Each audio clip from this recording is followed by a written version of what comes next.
And here we go with our MI practice. We'll start with number 415 in your handout, just like we've been doing.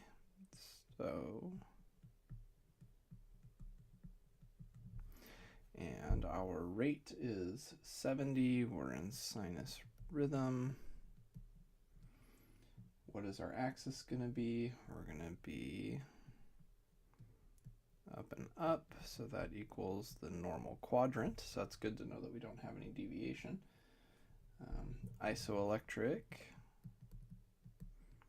is lead 3, and so that's going to give us a true mean QRS of positive 30 degrees. We have no delta waves.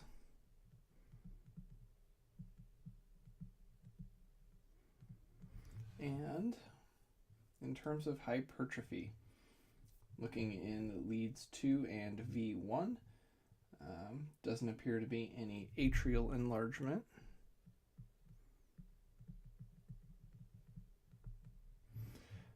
As for V1, we have a tiny little R wave, so there is no right ventricular enlargement. As for left ventricular enlargement or hypertrophy, we don't quite meet the rule of 35 if we try and add our R and S waves together, so no ventricular hypertrophy as well. Step number 6, wide QRS. Center this right here.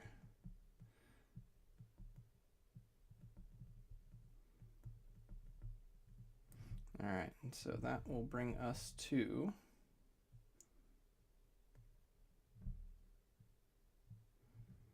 our step number 7. I'm going to change colors to purple here. We're going to talk about ischemia and infarction. And we're going to divvy this up into a few sections. We're going to look for ST elevation, ST depression.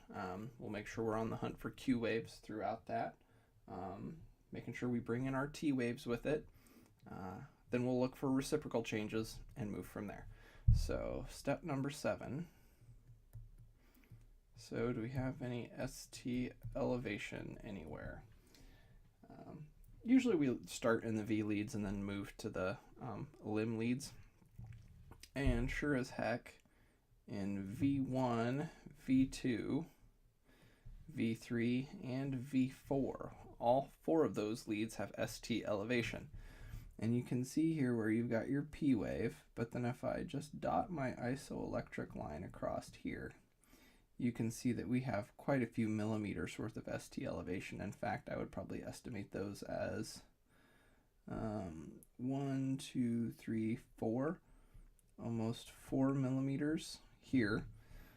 Our next one, if we assume our isoelectric line is about here, and that's a whole big box, so that's 5, 6, 7, 8, maybe 9. We'll go with 8 millimeter in V2. And then in V3, probably have another 1, 2, 3, 4, 5-ish. And finally through here, this one will be a little easier to measure, probably about a 2 millimeter. So you can fairly safely assume that whoever has the largest ST elevation is probably the epicenter, and that that's where the ischemia is really occurring. And that everything beyond that is going to be worse. Well, while we're looking at these leads, immediately you'll notice that they have QS waves.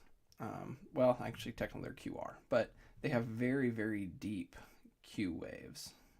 So here and here. Those are quite deep, and they're actually even more than a single box wide if you really stare at them. So we're definitely going to say those are patho. So we'll say V1 through V4 has ST elevation. And we're also seeing Q waves in V V1 and V2. So that doesn't look good either, because Q waves mean we've probably definitely got some dead tissue. The only other thing I would add to this would be ask about our T waves. And it looks like we have upright T waves for each of these, even in those next leads over. So I'll say there really aren't any upside down or inverted T waves with this ST elevation. If we look for ST depression, yes, you can go ahead and laugh that it says STD. Looking at depression, if we look at leads lead V6, you'll see that there is a little bit of sloping here.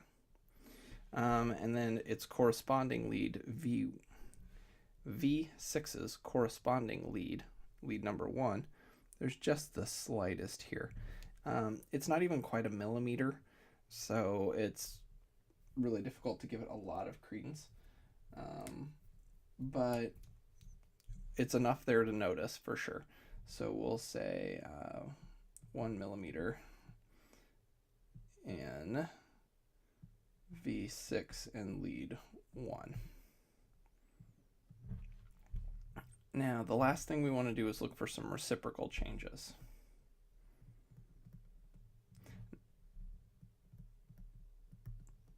Now, I'm going to go back a couple slides just to remind you. But before I do that, I'll ask, leads V1 through V4, your first guess would be Anteroseptal for the type of MI that we're dealing with. Definitely anterior because it's dealing with V2 through V4. But I think Anteroseptal is probably a pretty wise guess. So at that point, I'm going to go back to the anterior slide and note that if we're looking at anteroseptal, which we meet that criteria, and in fact we meet anterioapical, so this is probably just a flat out anterior MI. We're going to be looking for ST depression in these leads here, okay? So if we look in 2, 3, and AVF, what do we have? Well, we have a little bit of ST depression with an upright T wave, just barely 1 millimeter here. I'd say this one's probably about 2 millimeters. And then in your AVF, you've got this sloping with pretty much a loss of the T wave in both of these. And a flattened T wave is almost as bad as a flipped. It's a sign that the repolarization has been thrown off. But seeing ST depression in those 3 leads while seeing ST elevation in the others, there's your hint, there's your sign. Last but not least, I want to bring focus back around to the millimeters on here. When you're reporting an EKG, particularly one like this that you see tried and true ST elevation, it's important to note how many millimeters there are when communicating to the physician, because the more there are, the worse it is.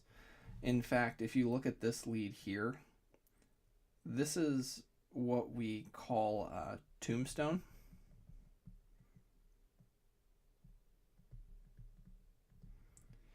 And a tombstoned EKG is a sign that your ST elevation has gotten so bad that in fact your R wave slopes directly into your T wave, so that you get this, whatever size Q wave. But then if it rounds out like this, you may as well just go ahead and call that a tombstone, because the odds of you surviving greatly decreases. That's a critical MI. This person needs to be stented as quickly as possible to help correct for that. So our final interpretation, as I switch back to red ink here for you, is we're going to say that this patient is in sinus rhythm with a Anteroseptal Infarct. And because V6 and V1 were partially involved as well, just because they had the tiniest little bit, that may be a sign that it's further up the chain in terms of the artery that's being affected, or that the problems are cascading downstream. Either way, we're looking at anteroseptal infarct, which means that we're going to be looking really close at the LAD as the likely culprit, and that's probably exactly where the cardiologist is going to be looking at first.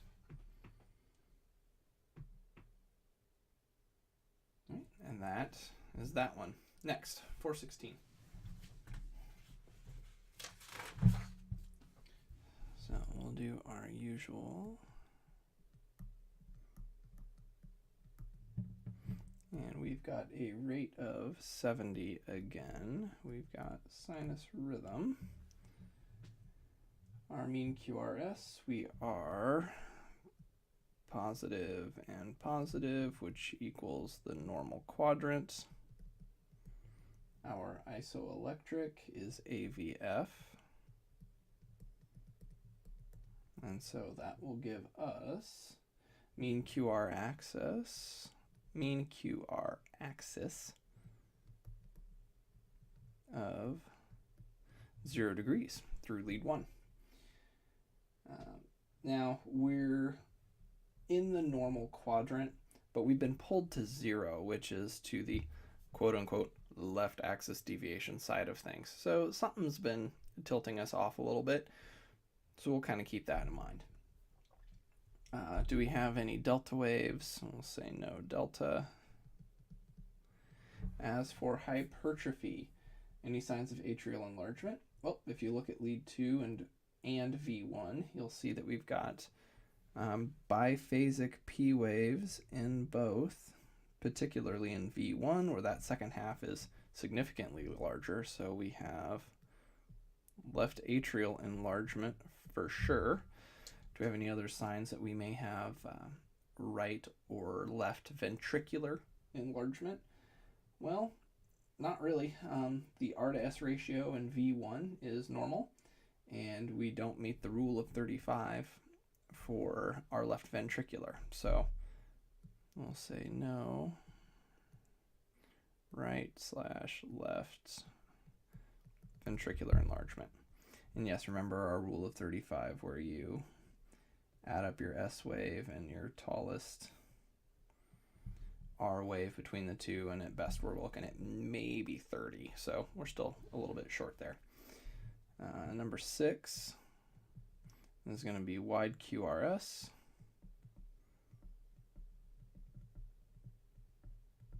And the answer is no. All right, so that just brings us to step number 7. And you're probably already scanning this as I'm switching out my colors, but we're looking for number 7. We're looking for ST enlargement. We're looking for Q waves. And we're looking for ST depression, right? And then finally reciprocal. So what do each of these give us? So ST elevation, if we start looking in V1, well, we definitely have it here, probably about, could probably round up and say maybe 2 millimeters here. Definite ST elevation through here, probably say that's about 3 millimeters. This one here has, actually I'm going to go backwards on this one to get a better measurement. I'd probably say about 3 millimeters. No ST enlargement there, or sorry, ST elevation and none there. We're going to scan our other leads too, just to be safe. And I don't see any ST elevation with my other leads. So it looks like we have ST elevation in V1, 2, 3. So V1 through V3. Do we have any T wave changes? Well, it looks like they're flipped here. Definitely flipped on that one. Extremely flipped, and in fact tall in the reverse direction, funny enough. And we still have flipped T waves here in the V4. So I'll do T wave V1 through V4 is flipped. Any other inverted T waves that we have? Well, if we scan through our other limb leads, we'll see that we have a flattened one here for our T waves. Those are up, up. That's always inverted. We kind of ignore AVR, let's be honest. But we do have inverted in AVL, so we'll keep that in mind. So we'll say AVL. I'll just make mention of that. Do I have any Q waves? Particularly starting with the ST elevation leads. And I would definitely say we've got some Q going on here.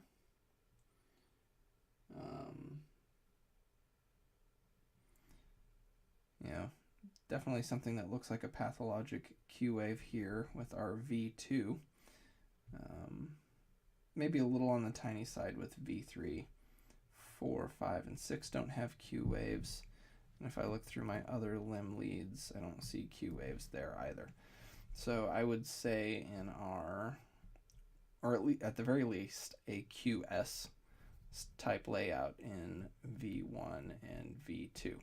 So we'll have to keep that in eye, that the ST elevation may be to the point where it's actually causing pathologic Q waves. And remember, Q waves need to be broad and deep. They need to be wider than 0.03 seconds, and definitely greater than a millimeter, and these are well past that mark.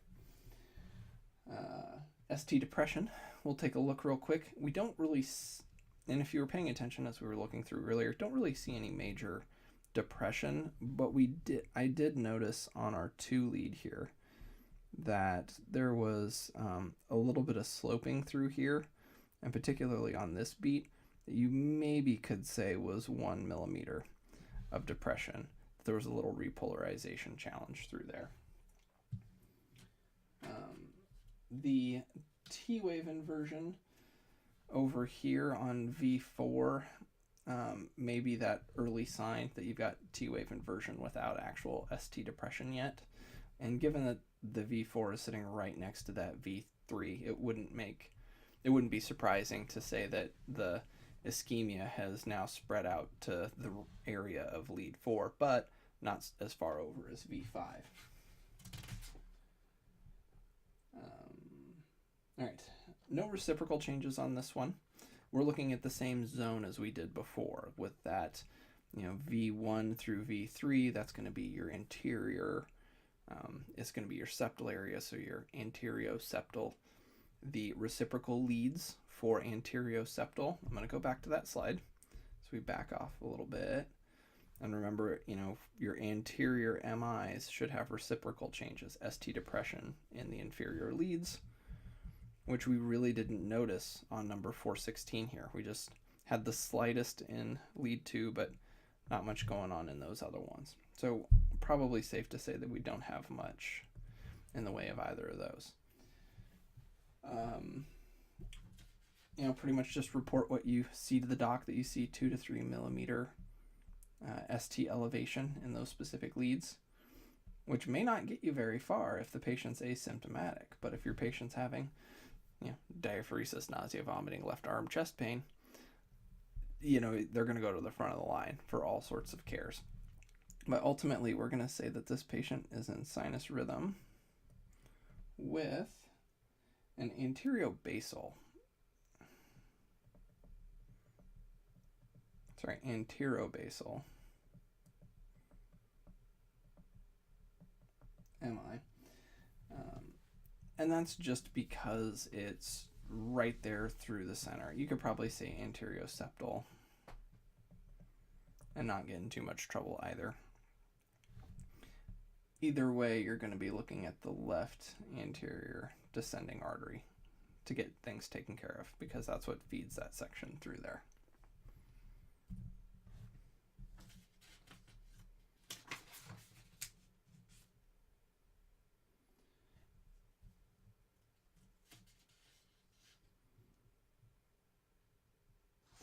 Sorry, I was double checking my notes. All right, 417.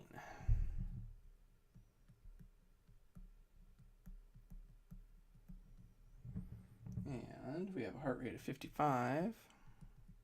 Oops, sorry. 55. We are sinus Brady with a possible bundle branch. We'll have to dig a little deeper, but seems a bit on the wide side. Our mean QRS, we are up and down, which equals left axis deviation. So something's pulling it off in a different direction than it should be. We have the most isoelectric lead is AVR.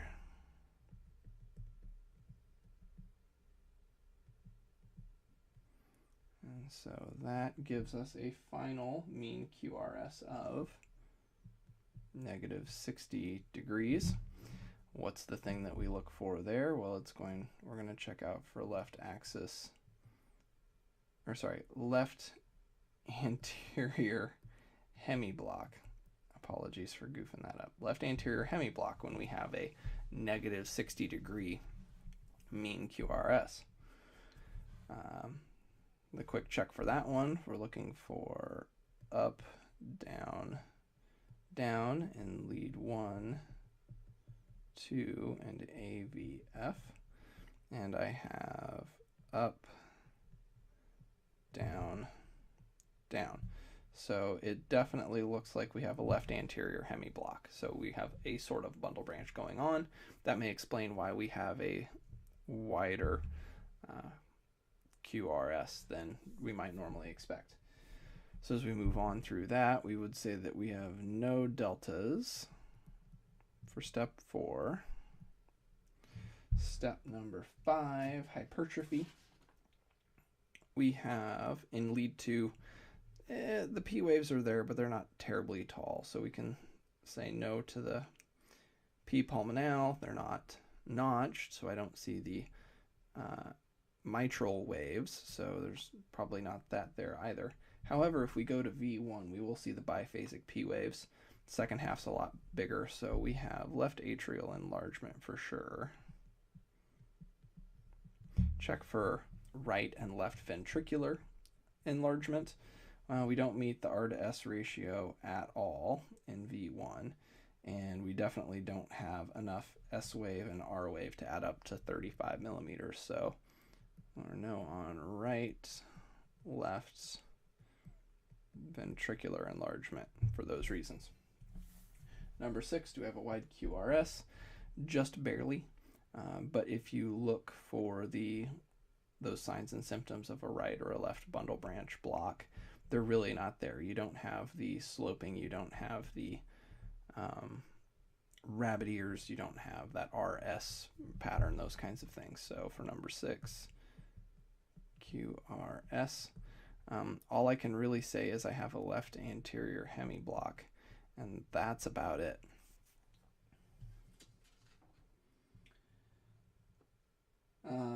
Ischemia infarction, change our colors. While I change colors, go ahead and start scanning our V leads and then move to the limb leads. We're looking for the same things as before. So we're looking for ST elevation, we're looking for Q waves, looking for ST depression, and possibly reciprocal changes as well. So in terms of ST elevation, maybe a millimeter here. We can round up and say 2 millimeters on that one.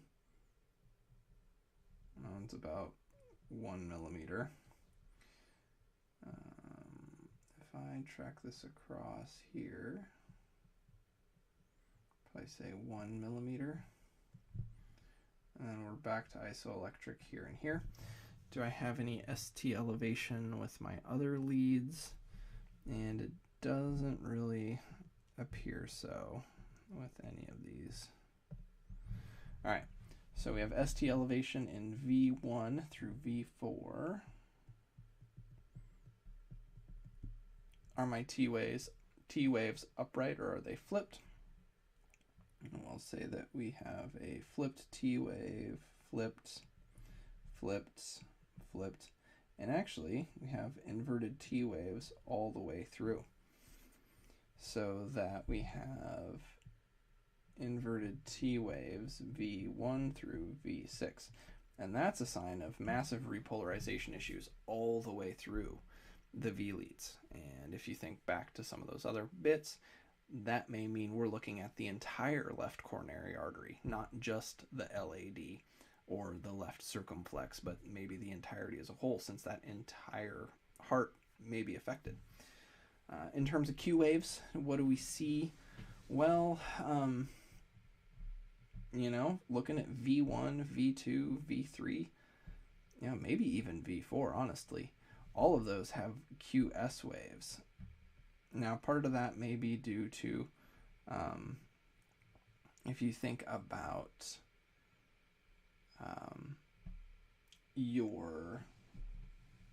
let's see, where do I want to go with that? What's probably causing this repolarization issue is the fact that if it's that massive of an MI, we may have switched and gone all the way to Q waves, QS waves, rather than even having my ST elevation anymore. That's a possibility. We have to line things up with symptoms. But I'll say we have QS waves in at least V2 through, and I'd probably say V1 all the way through V4.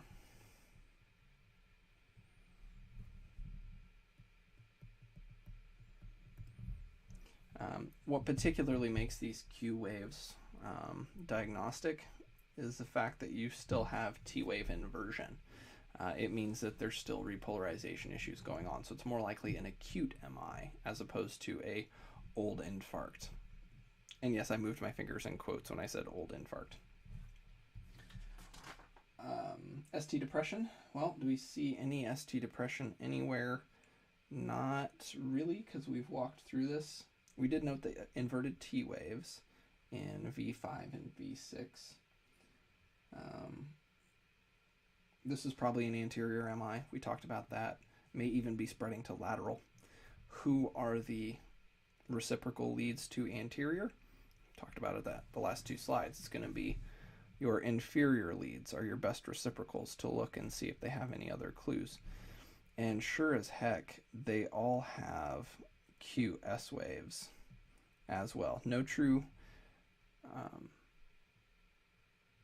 ST depression, but they're all missing their T waves. Those have pretty much disappeared.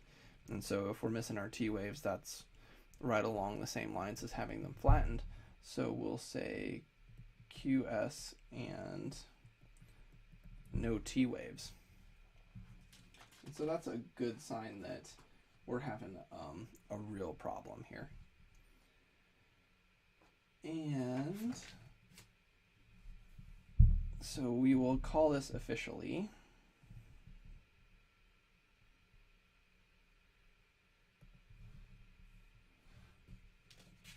apologies, I want to make sure I get this written right. So we have sinus Brady with left anterior hemiblock and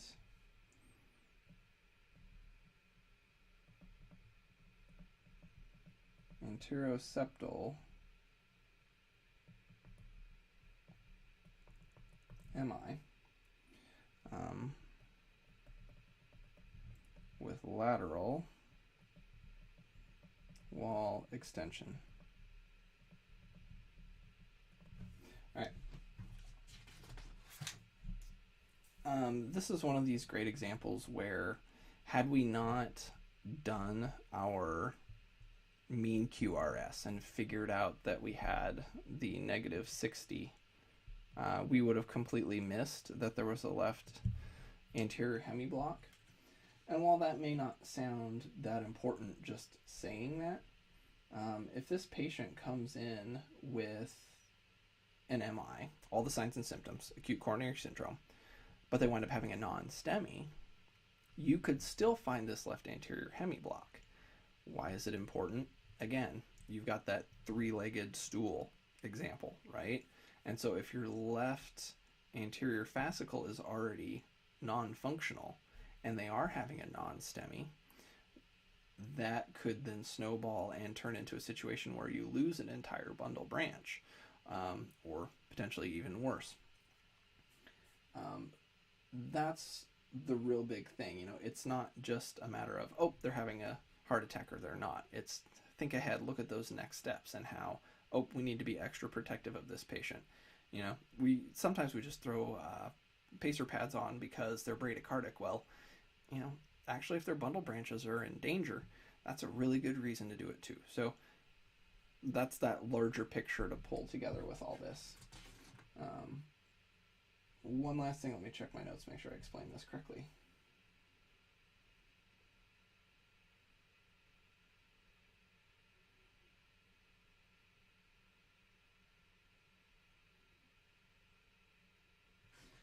The last thing I'll just make a note of, and this is pretty high level, is the R wave progression on this one sucks. You know, V3 is supposed to be the isoelectric one, and it's actually V6. So it's been completely shifted way out of whack. That is normal in people who've had previous MI, and it's also what you'd expect in a person who's having an MI that caused a left anterior hemiblock. So knowing that patient's history, having a previous EKG can be helpful, but look at that R wave progression. Know that the V3 should be isoelectric. If it's not, what's putting it out of kilter? All right, 420. I only had 6 examples. We'll get through these and we'll take a bit of a break. So for 420, I'll just be honest, it's ugly. Take a deep breath. These are the kinds of things. This is why we go through this class, to learn these bits and pieces so we can take something that looks as awful as this and still be able to step by step break it down. So number 1, we have a rate of 105 for sinus tach. One might want to try and argue if there's a bundle branch or not, but if you get in there and measure, actually it's right on the edge, but it's not quite there. Our mean QRS, we're positive in both. So we have up and up. That is in the 1 and the ABF. So that equals normal quad. Who's our isoelectric? That is going to be lead AVF. And so that gives us 0 degrees. We've been pulled to the left axis deviation a little bit, but we're still within normal. Number 4, do we have any delta waves? And no, we do not.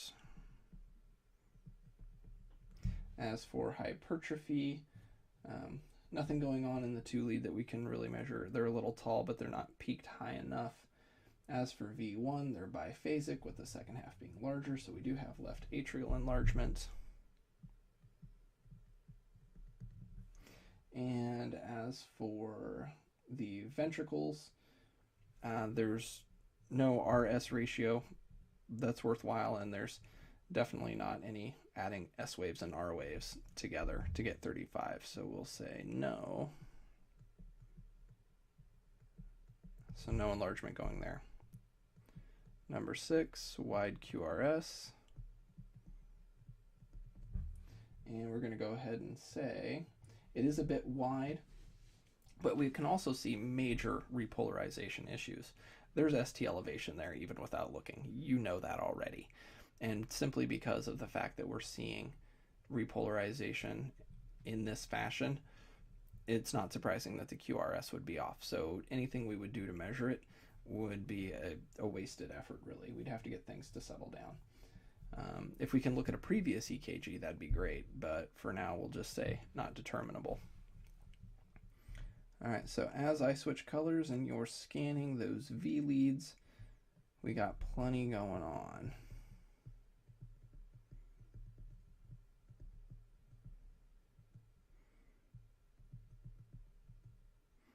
And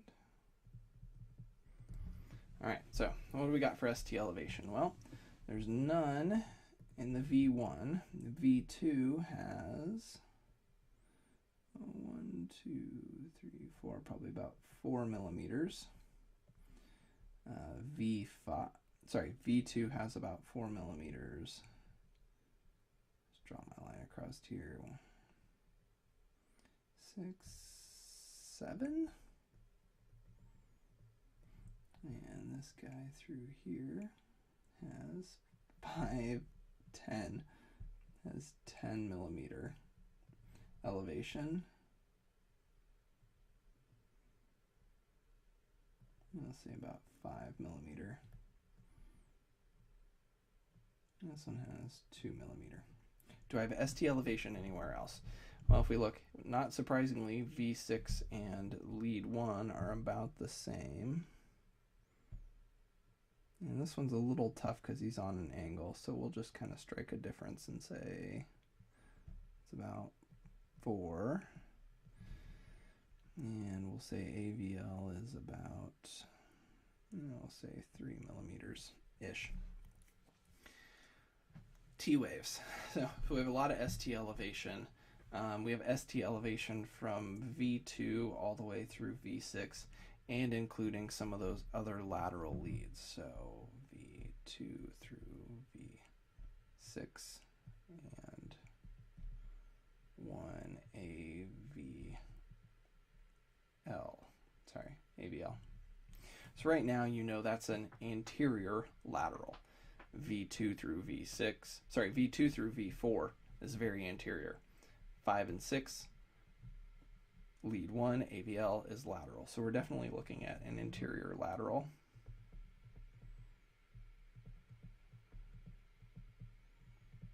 But we need to look through the rest, make sure we don't miss anything. We don't skip.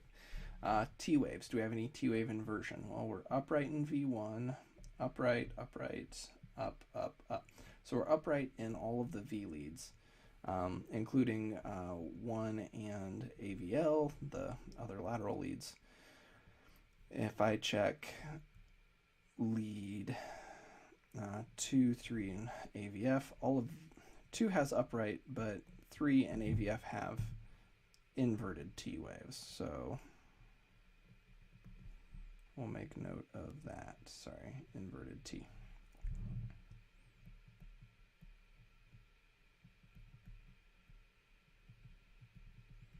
AVF. Oh, sorry. All right, so we have those. Do I have any Q waves? Well, I have R wave here, ever in the slightest. No Q wave there. I do have a tiny one, but you know what? It's only a millimeter deep. It's not wide at all. So that's maybe a very, very early onset Q wave. And in fact, I see it in V4, V5, and ever so slightly in V6. Not surprisingly, lead 1 has a little bit of a Q wave as well. So they're not quite there yet, but they're really starting to show. So this patient is probably in early stages of their infarct, and that tissue hasn't completely started dying yet, but it's rapidly on its way. So I would say very small V2 through V6, and of course lead 1, as I've mentioned. ST depression, where do we have that at? Well, think about it. Anterior, lateral. Who's my reciprocal? Reciprocal should have ST depression, right? So I'm kind of combining these two together. Not to mention we've really worked up the V leads, so there's not much left to look at.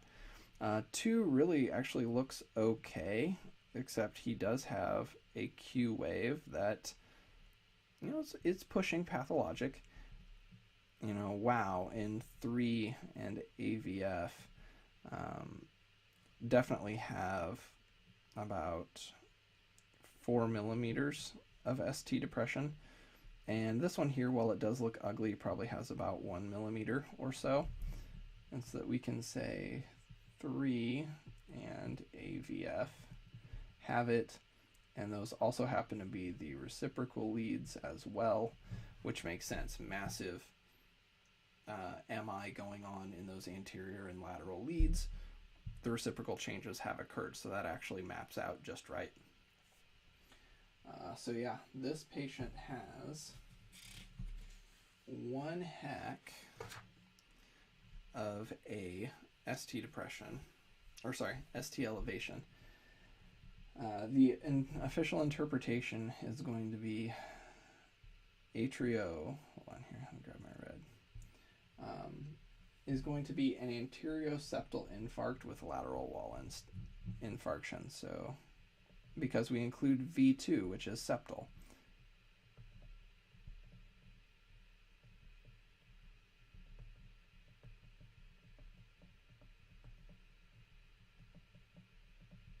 While I'm writing this down, think of which artery this is going to include.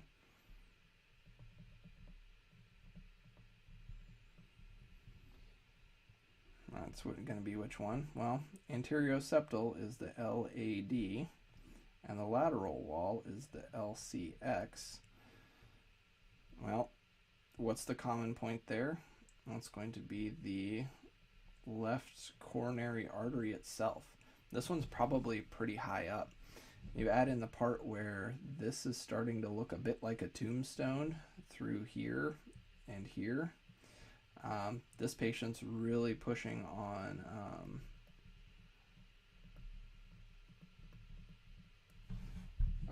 a widowmaker. You know, that level of a blockage would take out almost his entire left ventricle, which means he is just not going to be making any blood pressures. This is in the hyperacute phase, though, and that's what's really cool. You know, the Q waves haven't really formed massively yet. Remember, reciprocal leads tend to be that early warning system. So the fact that these Q waves are getting deep here means that it's probably going to get worse as time moves on. This particular one was done with in 30 minutes of everything starting, which is why he has enough energy to do some repolarization. His heart hasn't completely quit yet, but if this patient's not taken care of, guaranteed cardiac cripple. That heart failure and all those other issues are going to continue should they survive. Should they survive without getting intervention, I should say. All right, number 28.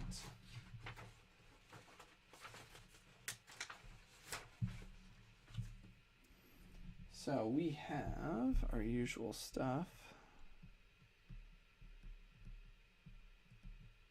Sorry, not sure why this one's so small on this screen, but either way, we'll still get the job done.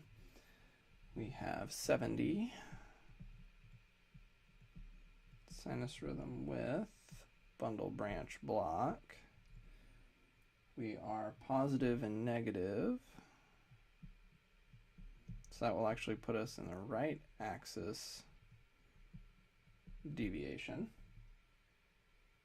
Oh, sorry, my fault.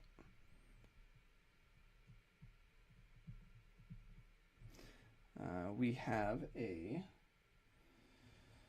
isoelectric of lead 2 gives us negative 30 degrees. Now, sorry, keeps doing that. Negative 30 degrees. What does that make us think? We think about left anterior hemiblock. We're going to look for our up, down, down, and do we meet that? We're up, we're up, we're up. So we don't have a left anterior hemiblock despite being pulled that direction.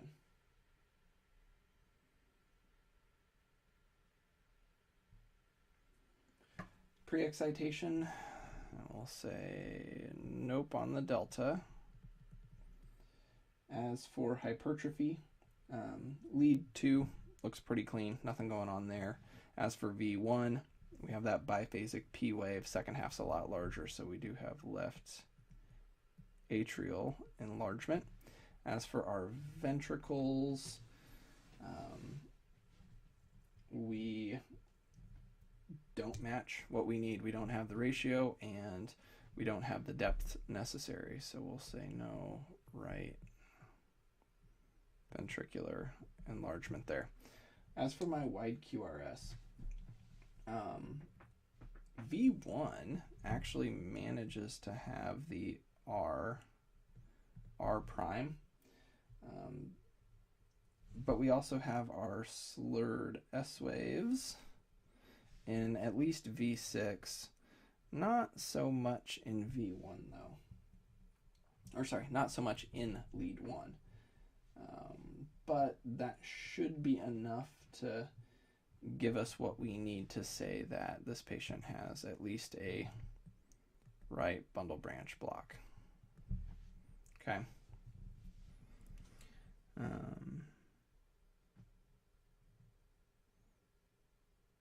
No, actually, I apologize. Looking closer, this one here's about isoelectric, but if you look at this lead here, that's actually quite negative. And then if you do add up this versus this, I would say we have a negative there as well. So we could actually say positive, negative, negative. We did meet our criteria for a left anterior hemiblock, which completely changes our game now, doesn't it?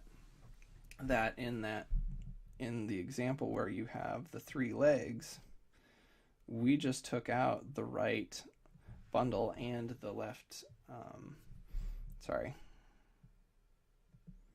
left anterior fascicle. That gives us something called bifascicular block.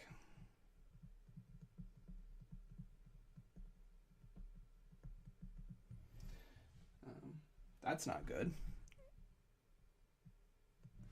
Bifascicular block.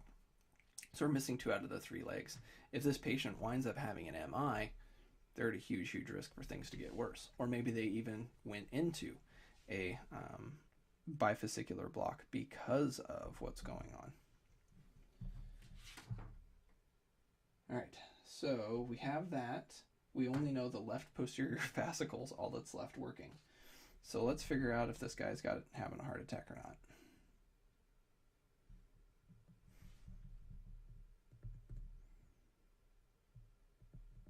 So go ahead and start looking for your ST elevation, your Q waves, your ST depression, and your reciprocal, as well as your T waves, of course. So ST elevation starting in our V leads, I would say,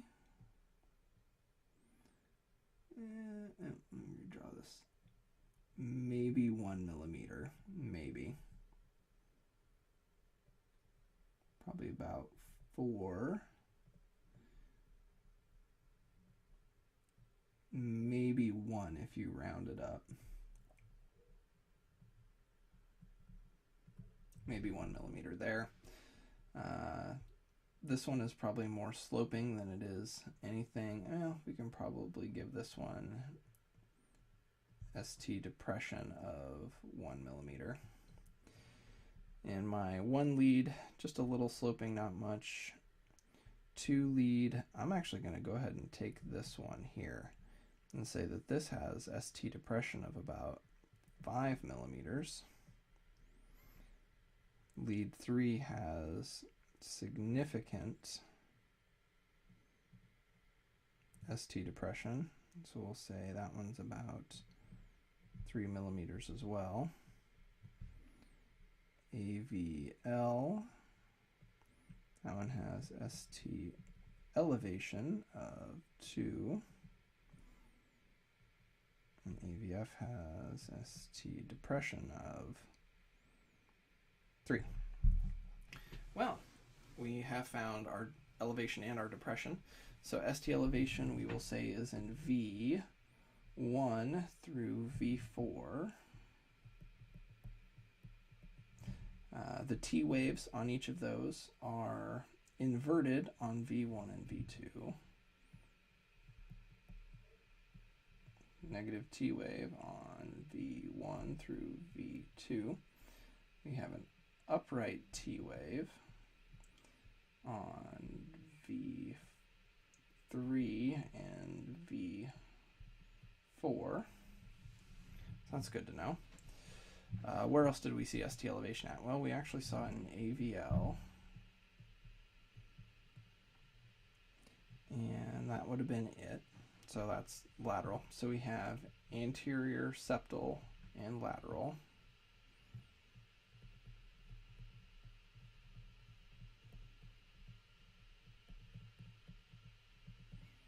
So anterior, septal, and lateral are all affected right now with ST elevations. particularly worse in the V1 and V2 because they have flipped T waves. What are my reciprocals for all those? Well, that's going to be 2, 3, and AVF, and sure enough, they all have ST depression. So 2, 3, AVF all have depression, which makes sense.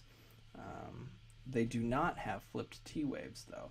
Our T waves are upright in 2, 3, AVF, which also helps clue them in as being reciprocal rather than early ischemia in those leads. Last but not least, we're going to look for Q waves real quick. And we have maybe the I would say that could probably qualify as a Q wave there. We don't have one in the V2 at all. 3, 4, 5, 6 look good. And in fact, not nearly enough in the AVL.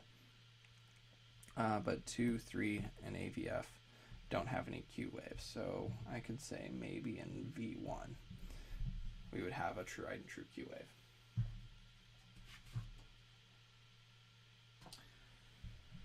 So that leaves us with our final answer, which is going to be sinus rhythm with... Now, I'm not going to count the bundle branch block because the repolarization issues are due to the MI. Well, actually no, we will. We'll say there's a bundle branch. Now, whether that's an acute process that will continue or not may be another matter, but for now, they meet the criteria, particularly for having a right bundle branch and left anterior hemiblock.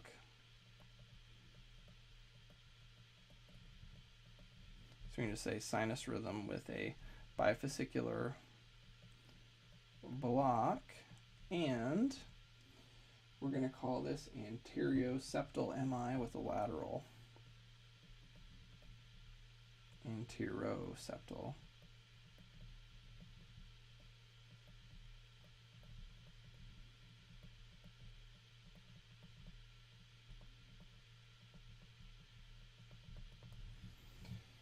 Nice and simple, right, guys? Please keep in mind when your patients have something like this going on, they need to have those pads on. If this winds up extending, if it takes out the remainder of that left bundle, they'll just wind up going into complete heart block. That's your big risk, where they lose all of their ventricular function and nothing's going on. If this patient's QRS continues to wide as you do additional EKGs, that's a big, big sign you're heading the wrong direction.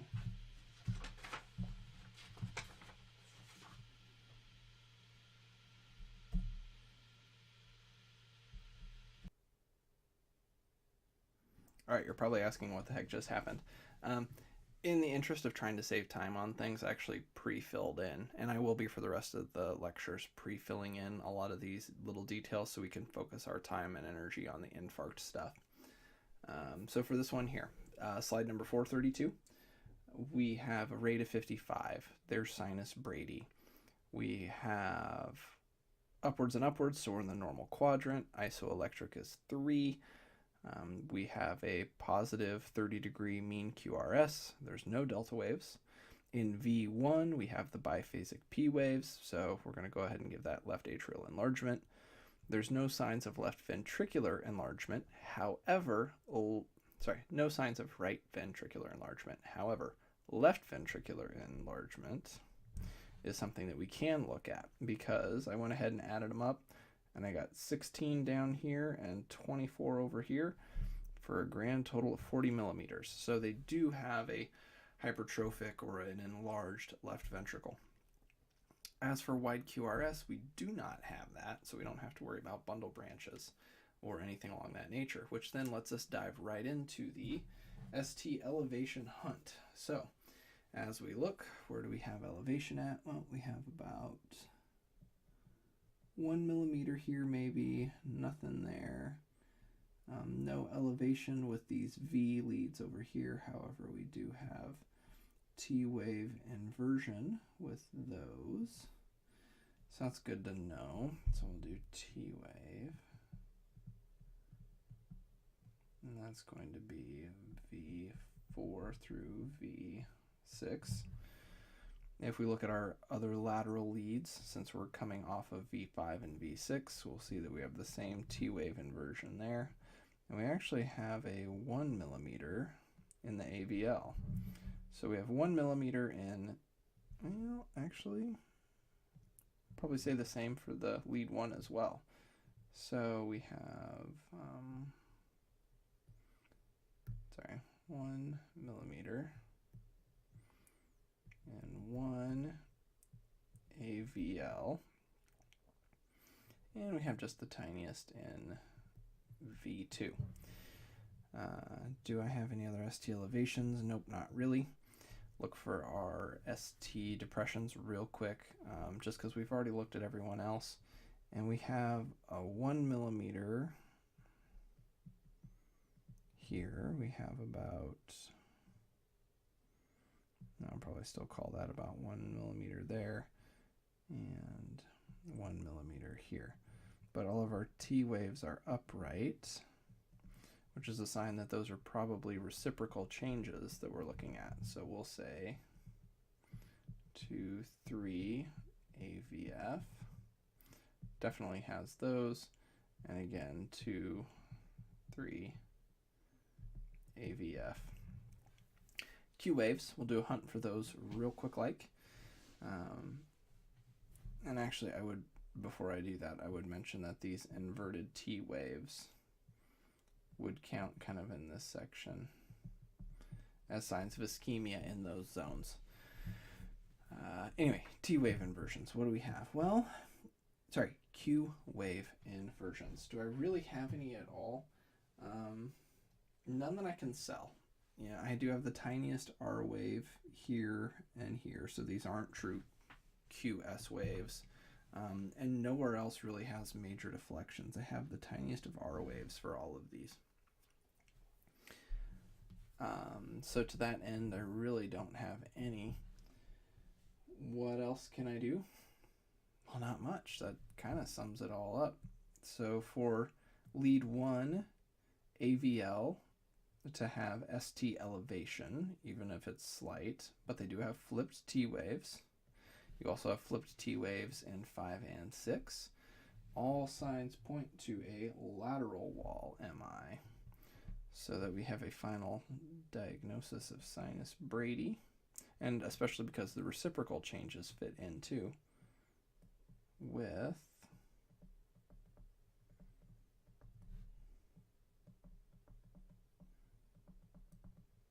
MI. And so what artery are we looking at? We're looking at the left circumflex as probably being the culprit for this one. Another thing to note, and this is that higher end stuff when you really dig down, is the T waves actually look fairly symmetrical, particularly these. And because they're symmetrical, that's always a sign that things aren't going well. They don't have that slightly out of shape roller coaster appearance where it's slowly for the first 2/3 and then drops off at the end. You should see something that looks more like, and I'll draw this in the correct direction, but it should go up and then drop off. Probably didn't do that well enough. Slow up and then a rapid drop. That's more of what a T wave should look like. And so when it's nice and round, that's a sign that things may be off kilter. And you can really just think symmetrical T waves are an MI. All right, 35. This one's a little bit more fun. So we have a heart rate of 120. So that makes it sinus tach because we do have P waves for every QRS. We do have a PVC right here, as you can tell. But we also have over here a PAC with aberrant conduction. And this really does a great job of distinguishing the two, because even though they may look fairly similar here, you can tell that when there's a PVC, they're big, they're wide, they're ugly, whereas those aberrant conductions are just a little bit off of what their neighbors are, but the QRS maintains its appropriate width and things like that.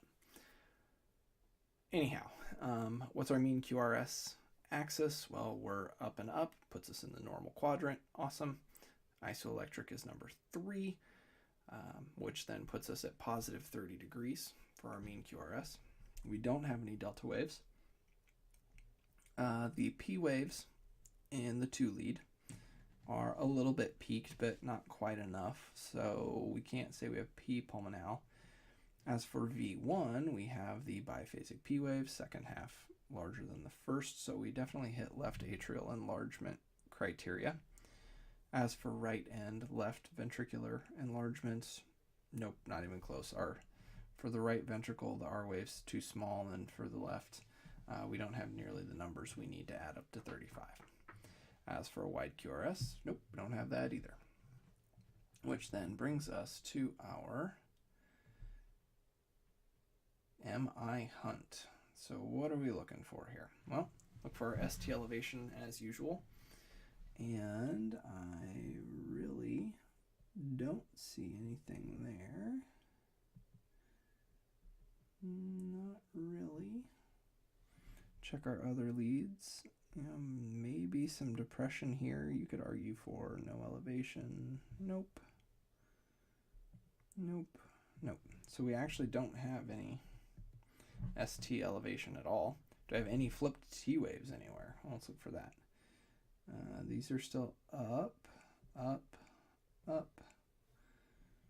And we're upright, upright, upright. So I really don't have any inverted there. We'll check our other leads.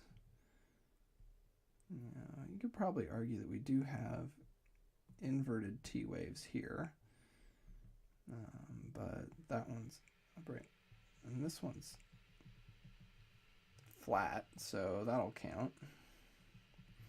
So T wave, inverted or flat in 3, and AVF. Okay, so what's next? Let's go ahead and look for our Q waves. And what do we have in terms of that? Well, we have an R wave here. R wave, R. Well, in looking at our R waves, we can note that our R wave progression is off. That instead of it being at V3, it's at V5. So something has shifted things out of kilter a little bit there. But we have R wave, R wave. Now this one, however, has a real pathological Q wave. It's wider than 0.03, and it's definitely deeper. It's greater than 1/3 of the R wave, that's for certain. So we definitely have a Q wave here. If we look at AVL, there's nothing. We have an R wave, but this one is wide enough, and I'd still say that's probably 1/3 of our AVF, so I would say that we have that as well. So I can say in 3 and AVF. Did I have any depression anywhere? ST depression? Maybe the slightest here in lead 1, but the T waves are upright, so it's kind of hard to sell that. The rest of them all looked pretty fair. So I'm going to go ahead and say a negatory with that one as well. Nothing in the way of a reciprocal to really measure. And so this one was a bit of a trick question, but I think it really highlights one of the most important things we do, which is to figure out past MIs. And this one hits the criteria really, really well, that this patient has the sinus tach with the PVC, PVAC.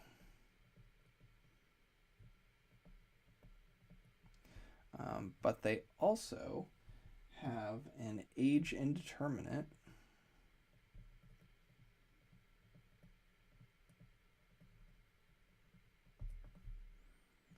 MI. In fact, where is the 3 in the AVF? What parts does that cover? Well, that's an inferior MI, which is which artery? The RCA. Feeds that portion of the heart. Also keep in mind that both of these are contiguous. But this is what they see. Well, so then when the doctor's like, looks like you had a heart attack in the past, this is a sign. And the fact that they're wide means that it may have actually been quite recent, may not have been that far in the past. So like I said, this one's a little bit of a trick question, but it does illustrate what we would see with an inferior type infarct. It's just extremely late to the point where there's no ST elevation anymore. But we have Q waves, and the fact that there are inverted or flat T waves paired with that Q wave really sells that it was pathologic and that it had to do with a previous MI. 39. Pre-filled out. What do we got? Well, we have a heart rate of 60. This one's actually sinus arrhythmia. If you look really close at that lead 2, this really illustrates it quite well. We're upright in 1 and AVF, so that's normal quadrant. Isoelectric is number 3, gives us a positive 30-degree mean QRS. No delta waves, but for step number 5, if we look at lead 2, particularly this P wave right here, you can see there's a little bit of notching to it. And then of course you have definite biphasic here in V1. So we hit all the criteria for left atrial enlargement. There's not enough of an R to S ratio for a right ventricular enlargement. Left ventricular actually adds up to 34 millimeters. You've got 24 and 10, so it's awful close, depending on how you want to look at this. I think you could argue for one or the other. But for all intents and purposes, we'll say that there's no left ventricular enlargement at this time. Wide QRS, nope, don't have that. So that brings us to our MI hunt. So let's take a look. We'll look like we have been before. Maybe you could argue 1 millimeter here. Definitely don't have one there. Ooh, we have 2 millimeters here. I'm going to say that's the scantest. No. I do have depression of about 2 millimeters. This one here has, we'll call that 2 elevation. This one probably has about 4 elevation. AVL has 3 millimeter depression, and AVF has, I can go 3 millimeter. Now I realize I jumped around, but block these off into the sections that they belong to. I have ST elevation in 2, 3, and AVF.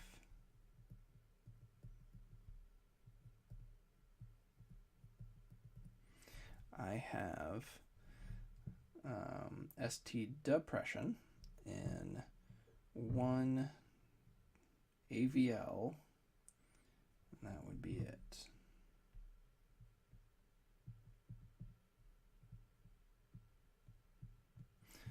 Where am I at with my T waves? So I have upright T waves in, actually I take that back, sorry, I have a little bit in V3 of an ST elevation, but it's all by himself, so it's really kind of hard to say, but that is septal, and septal is very close to inferior, so that may be why that's involved. We'll dig more into it. As for upright T waves, V3, 4, 5, and 6 all have upright T waves, but they have this bit of a slant to it, which is difficult to trust. I don't have a true ST segment, so I'm going to say V3 through V6 are a little bit off. Otherwise, I have inverted T waves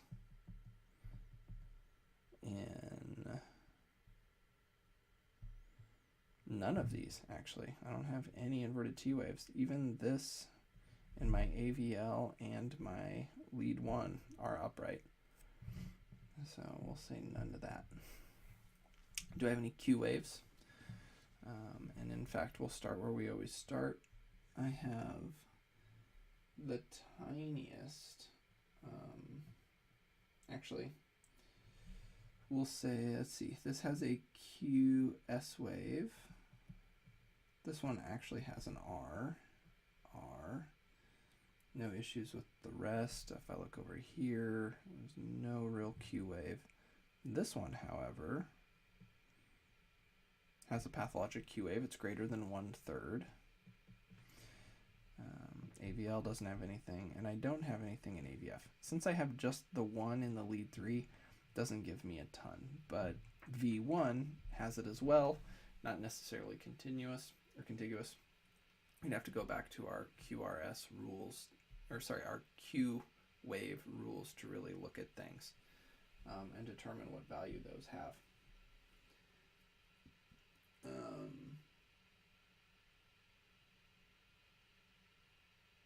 All right, so what are we thinking?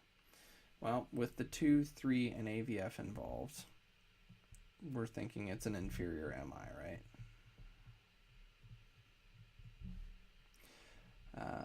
What would be the reciprocals for my inferior? Well, that's going to be the opposite of what it was before. So the most opposite of them is going to be lead 1 AVL, V5 and V6. Well, 1 and AVL have ST depression with upright T waves. And so that really fits the reciprocal marks. The only other thing we can add is the sloping T waves, is actually a really weak form of ST elevation. Not enough that you can measure millimeters, but the fact that three, almost 4 leads have that weird pattern. It may be a sign that there could be some possible lateral involvement as well. Difficult to tease out, but we'll try our best. And so what we come down to is this discussion point. Think about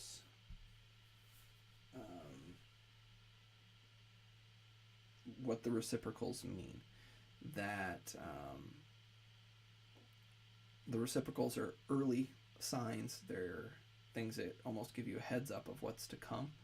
And so an ST depression with an upright T wave is usually a reciprocal change. Because it's happening in 1 and 2, that's a sign that things are continuing to get worse, so that you may even wind up seeing an inferior MI happen. So as those worsen, because the ST depression is so deep in AVL and lead 1, that ST elevation in the inferior leads will continue to get worse. What's really interesting is the lateral side of this with the V4, 5, and 6. On those rare individuals, well, for starters, which artery are we thinking? That's going to be the RCA. So for certain individuals, that RCA feeds the left, the posterior and lateral portions of the left ventricle. So it's entirely possible that if your RCA has been clogged, for some individuals, it's actually going to affect their lateral flow. But for now, we're going to go ahead and call this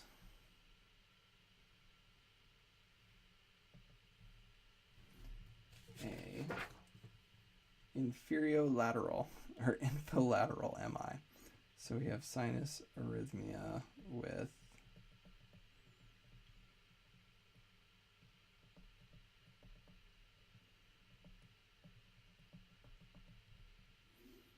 MI, and we're looking at an RCA blockage. So let's talk a little bit. If your patient's having a right-sided MI, or you suspect one, there's a few different things to keep in mind. With a right ventricle MI, the further up, the worse it is. That's not surprising. But what happens is when they have those MIs, the dyskinesis of that free wall, just the sheer lack of coordination, throws off the quality of the kick, the ability to put blood into the left ventricle. Because ultimately that's the goal, put it through the lungs, through the left atrium, into the left ventricle. That's our end point. And so what would you expect as your symptoms to go with that? Well, your symptoms are going to be the ones that make sense if you're not able to kick blood through your heart. For starters, there's JVD, because that's going to back up. But moreover, you're going to have, hypotension. That's how I abbreviate that.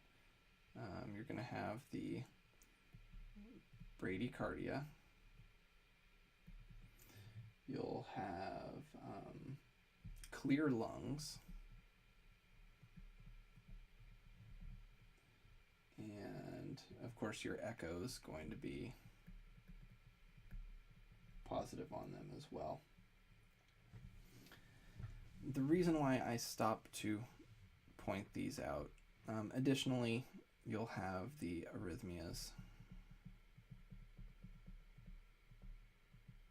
Lots of AV blocks, because 90% of people, the AV node is fed by RCA. And of course, any ventricular dysrhythmia, because the entire right ventricle is fed by the RCA. AV blocks being a big one, and that's part of where those bradycardias can come from, as well as decrease in vagal tone. Okay.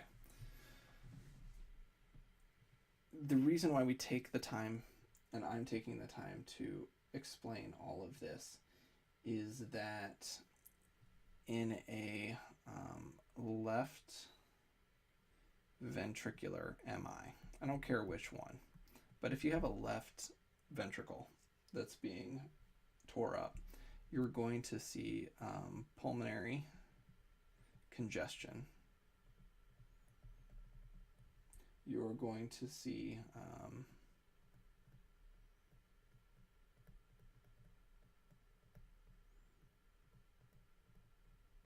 third and fourth heart sounds. You're also going to see potentially new mitral valve murmur. All of those are very unique things that are notably different, particularly the clear lung fields part, and the arrhythmias that you may see, AV blocks, etc. Because the drugs that we give a patient for a typical MI, which is usually a left ventricular in most cases, those drugs actually decrease blood flow, worsen bradycardia, and can wind up killing your patient. So what we do for both of them is, both of them are going to get their antiplatelet. So, they're both going to get aspirin. They'll both get statins and an anticoagulant. And they'll probably both get a PCI as well, We want to try and get that stent in there as soon as we can. What makes this one a little bit more unique is you're probably, depending on the situation, pacemakers are something we want to think about for both. But if the bradycardia is bad enough, definitely consider that. What we're not going to give for these patients here, we're not going to give them opiates, nitrates, or beta blockers. And when we talked about coronary, acute coronary syndrome earlier, MONA is one of our big things, and that includes opiates and nitrates, morphine, nitroglycerin. That reduces the blood return to the right ventricle, actually makes things worse. In reality, what we do to treat these people is we're going to give them, if they can handle it, small IV fluid bolus, and we're going to give them, if the hypotension continues, dobutamine. And if they need to, dopamine next. But very, very important to keep this in mind. Again, no pump, no blood return, no flow. So if that right ventricle can't pump, there's no blood return, no flow. It's, if you can't get it to the left side, it can't get kicked out and it can't come back. So we have to make sure there's plenty of fluid, not too much, but plenty of fluid going into that right ventricle to be able to feed the left side. Long explanation, but an important idea, because you know how to figure out if there's an RCA blockage, right? We're looking for inferior infarct type things, correct? Well, here's what's really cool. To figure out if it's not just an inferior MI, but a true right ventricular MI, you have to start with the inferior that we mentioned. And then you add in a whole bunch of really specific rules. Like the ST segment is worse in the 3 than it is the 2. You have an ST elevation in V1, possibly including V5 and V6. You should see ST depression in V2. The ST elevation in V2, if it exists, should be half the elevation of AVF. All that's a big mess and difficult to remember.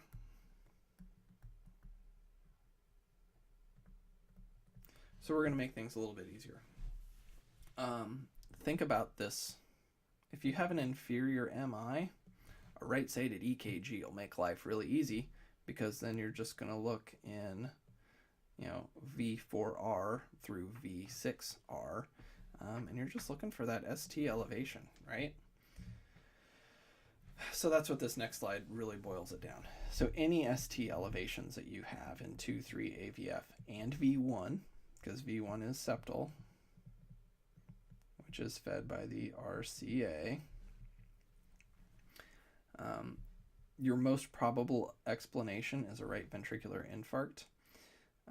And you can go back, I'm going to kick back, you can look at all these details, but what's really going to get you bang for your buck is going to be that right-sided ECG. And just ask for it. Be like, they have an inferior MI, can we get a right-sided ECG? Tell how bad things are. Keep in mind, it is highly uncommon to have both a left and a right coronary artery infarct. That's why I talked about reciprocal so much, so that you can understand why you'll see depression in one side and elevation in another. About the only scenario you can get for this one is going to be for a, guess it if you know it, but you're looking at an aortic dissection.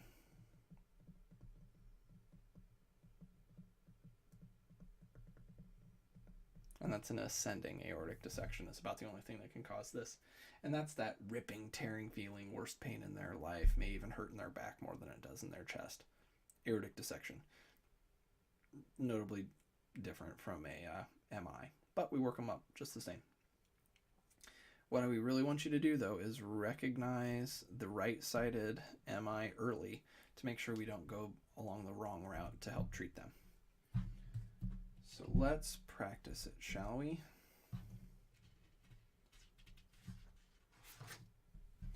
All right, and I apologize for not having this one filled out. We'll just do it real quick. And I won't talk over these, I'll just fill them in.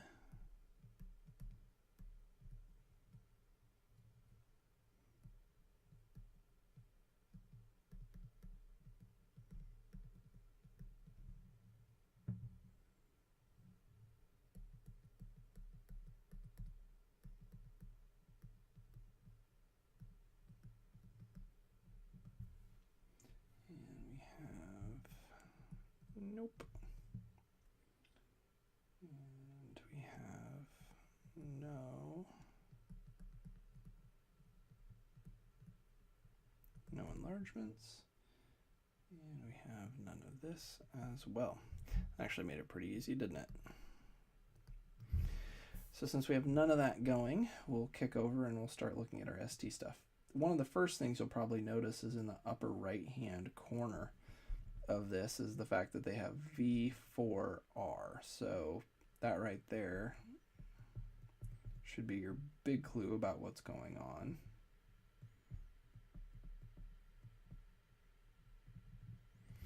So what do we see? Well, we have elevation here, about 3 millimeters or so. We have,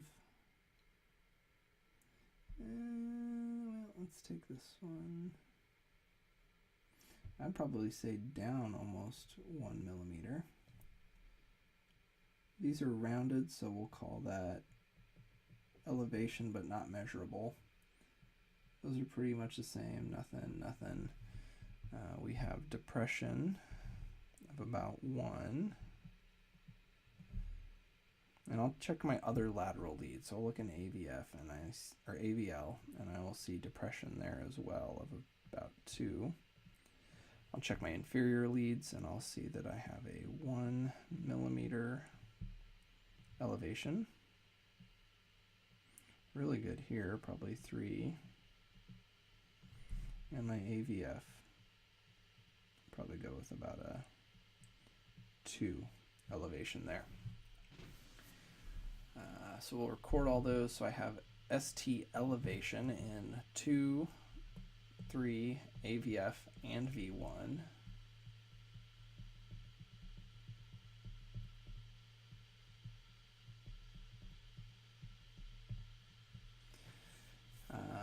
I do have some sloping in V3 and V4. So just keep in mind maybe there's some anterior things going on. What I also have, though, is I have ST depression with upright T waves, or at least a little flat, but some ST depression in 1 and AVL. So, what does all of this tell us? Well, oh, sorry, Q waves. One more. Q waves. I have an R wave, definite R. No Q waves through my V leads. No Q wave, no Q. Ooh, I do have. That one's got a chance at being a Q. It's definitely a Q wave, has a chance of being pathologic, but I don't quite have enough here. So at that point, I would probably say that that's just an early sign that we need to watch out, and Q waves may develop nearby. The ST elevations alone are enough to get us fired up, particularly since our T waves haven't inverted either. So I really don't have any T wave inversion at all.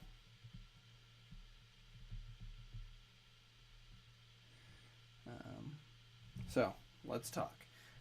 We met that criteria. I'm going to go back one slide.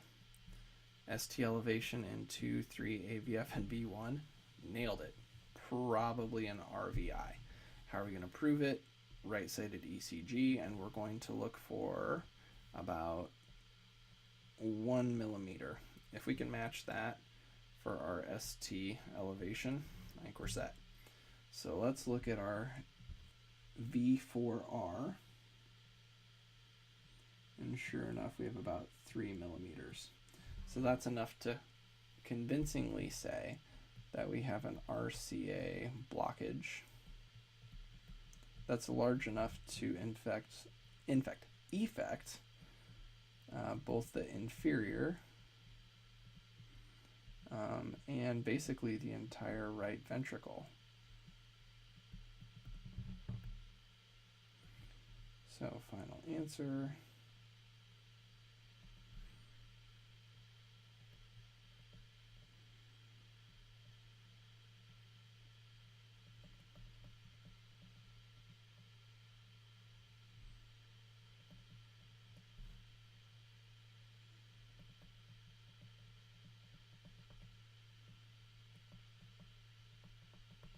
and that's large enough. And this one here is what really kind of helps us lock on and say it's a full-blown right-sided MI, right ventricular MI, rather than just calling it a inferior infarct. All right, again, I'll write this quickly. I won't talk a whole lot.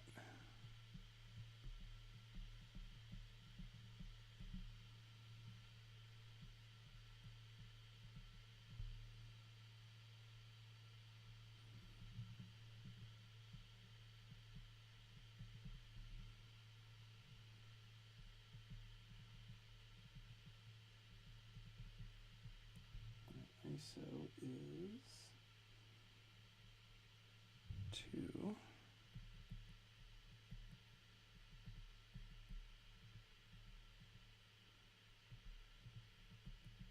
Sorry about that line. It's -30 mean QRS.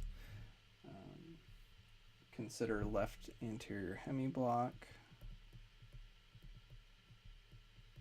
Do I meet the criteria? I have up, up, down. So I'm going to say yes to that. We have a hemiblock.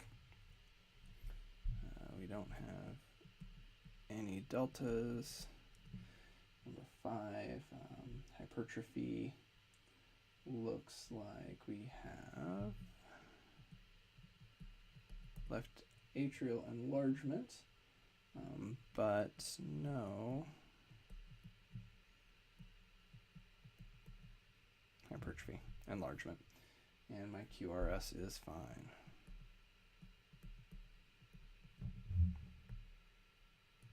All right, well, of course you can see the V4R and instantly look at it and see that there is a elevated ST segment. So you can probably just go ahead and guess that this is going to be a right ventricular MI. However, like all things, we need to prove it. So let's walk through real quick. Our V lead, we have 1 millimeter up. 2 lead looks kind of messy, but there's not much going on there. I've got a biphasic T wave. That's interesting. Bit of squiggle there, squiggle there. Patients don't hold still always, do they? So I'm going to go ahead and probably call some of that artifact, at least in the V5, 4 and 5. V6 is okay.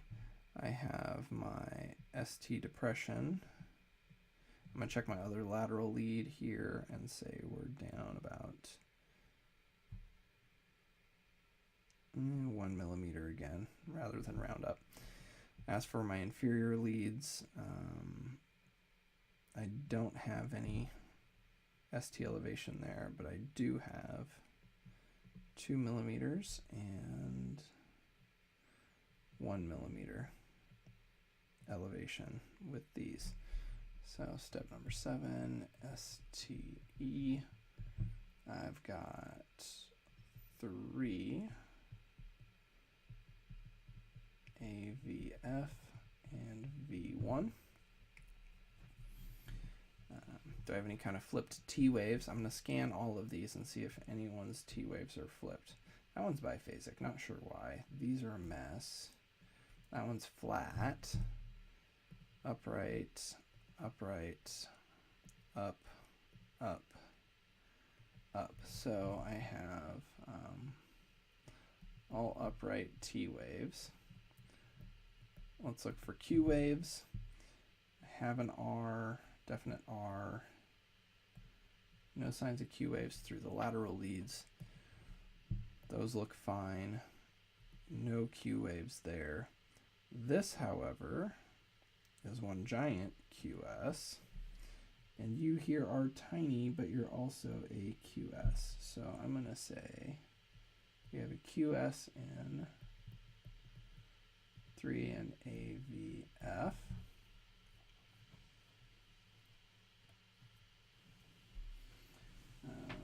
Let's see. Do I have any ST depressions? Well, we had found those in 1 and AVL, but they had upright T waves, which makes us say that those are likely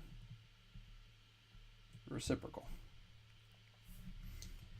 Well, think about our criteria. We know what we're looking for. We have the signs of an inferior MI.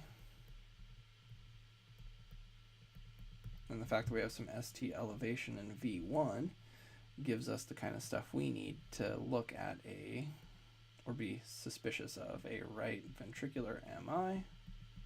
So we get one of these, and what do we look for?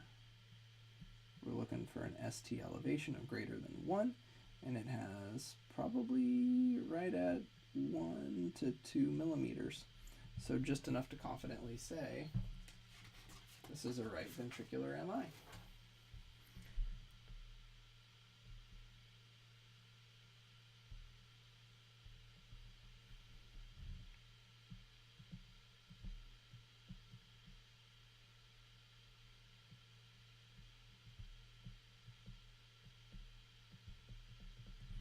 Just like that. Posterior wall MI. Last little section here. So our posterior wall MIs are even more difficult. I talked about it before. There's no direct leads to read it on a regular 12 lead. We have to use reciprocals to be our sign of what's going on. So we're actually going to focus on V1, 2, and 3 as our reciprocals. We're looking for tall and far R wave, ST depression because it's reciprocal, and that's ST depression with upright T waves, and we're talking a wide R wave. Then we get our posterior ECG with V7 through V9, and that's going to tell us what's going on. Inferior wall MIs, right ventricular MIs are usually associated with this. And here we go.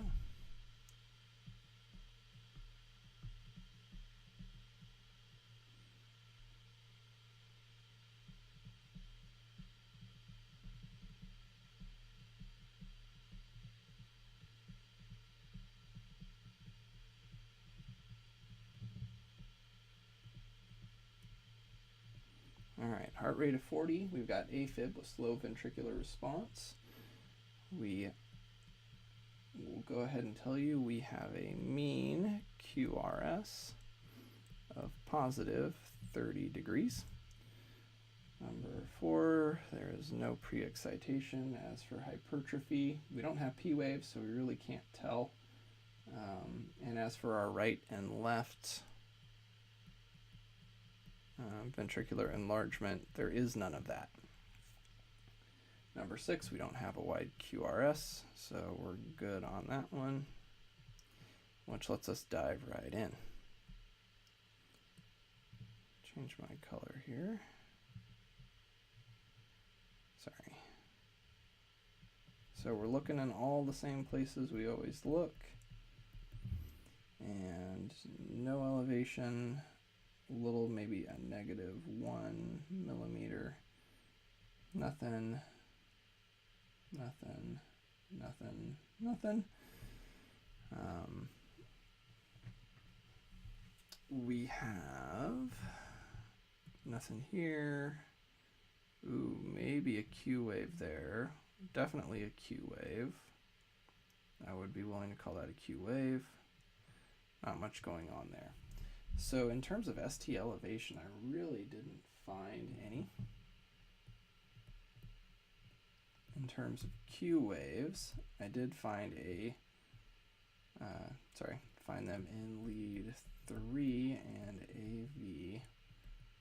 AVF.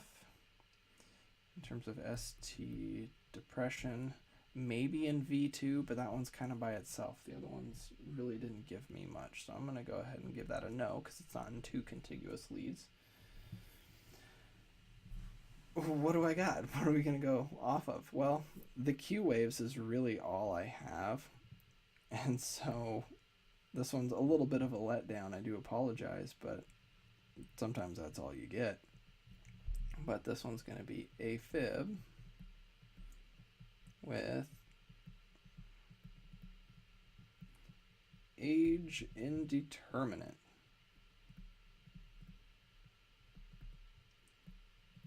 posterior MI. What really makes a difference is while I didn't see any of those ST elevations, depressions that you might have hoped for, look again at my R waves. Those are tall. They're far or wide, however you want to say that. You know, those are greater than that 0.3 millimeter, 0.03. And I'm going to go back a slide a second. That 0.03 sec. It's wider than that. So you have these wide and very tall QRSs, or sorry, wide and tall R waves in the V1, and even V3 has a really nice one too.